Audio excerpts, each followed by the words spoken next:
பயன்பாடு இல்லை. இதுக்குன்னு டாக்டர் இதுக்குன்னு குறியீடு இருக்கு. எவ்வளவு பேஷண்ட்ஸ் வராங்க, எவ்வளவு பேஷண்ட்ஸ் தீவிர சிகிச்சைக்கு வராங்க, எவ்வளவு பேஷண்ட்ஸ் சரி செய்யப்படுகிறார்கள், என்னென்ன காம்ப்ளிகேட்டட் சர்ஜரிஸ் இங்க நடக்குது, எவ்வளவு உயர்தர சிகிச்சை நடக்குது, இதெல்லாம் கணக்கு பார்த்து தான் எந்த வகையில இந்த ஜிப்மர் மருத்துவமனை இந்த ரேங்குக்குள்ள வருதுன்னு கண்டுபிடிப்பாங்க. அதனால நாம இதுல முதல்ல எனக்குள்ள ஆதங்கம் என்னன்னா, இங்க இலவசமா மருந்து கிடைக்குது, மருத்துவம் கிடைக்குது. ஆனா அதே நேரத்துல மருந்து எப்படி கிடைக்கும்னா, மருந்து வெளியே வாங்க இங்கே இலவசமா கொடுக்கப்படுறதால சில மருந்துகள்.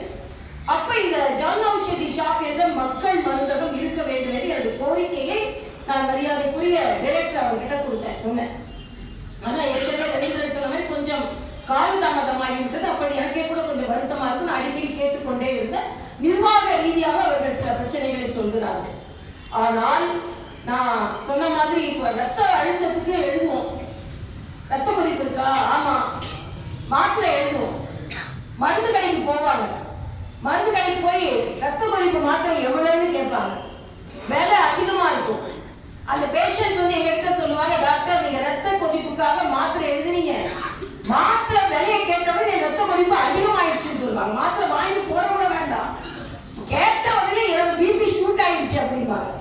அதே மாதிரி வயிற்றெரிச்சல் மருந்து எழுதுறீங்க, வயிற்றெரிச்சல் மருந்தோட சீட்டை கொண்டு கொடுத்தா வயிற்றெரிச்சல் எவ்வளவு மருந்துன்னு கேட்டா வயிற்றெரிச்சல் குறையிறதுக்கு பதிலாக வயிற்றெரிச்சல் அதிகமாயிடுது அப்படின்னு சொல்லுவாங்க.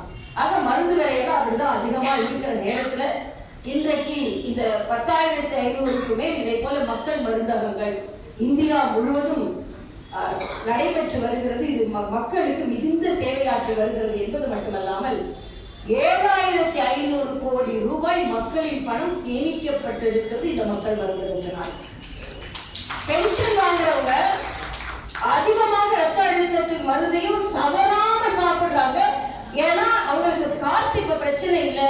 வெளியே 3,000 ரூபாய்க்கு வாங்கி கொண்டிருந்த மருந்து 300 ரூபாய்க்கு கிடைக்கிறது.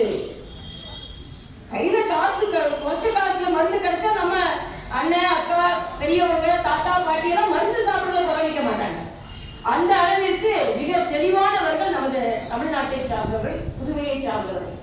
இன்னொன்றையும் ஜிப்மரை நான் சொல்ல வேண்டும். ஏனென்றால் ஜிப்மர் புதுவைக்கு மட்டுமல்ல தமிழகத்திற்கும் சேவையாற்றி வருகிறது. ஜிப்மரில் அதிகமாக அனுமதிக்கப்படும் மக்கள் தமிழகத்தை சார்ந்தவர்கள் என்பதை நான் இங்கே தெரிவித்துக் கொள்கிறேன்.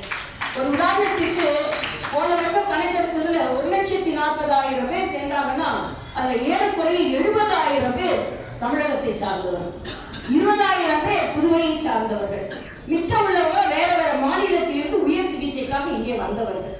ஆக இந்த மருந்தகத்தை நீங்கள் எல்லாம் நன்றாக பயன்படுத்திக் கொள்ள வேண்டும். நான் ஒன்னே ஒண்ணுதான் உங்ககிட்ட சொல்றேன், டாக்டருங்க என்ன மருந்து கொடுத்தாலும் அதை தவறாமல் சாப்பிட வேண்டும். ஒரு நாள் சாப்பிட்டாச்சு, கொஞ்சம் சரியாக்கனோட அக்கா அதை தொடவே மாட்டாங்க.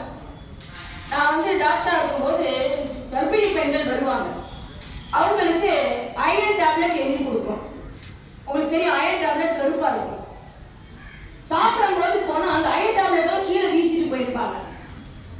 ஏன்னு திருப்பி அதெல்லாம்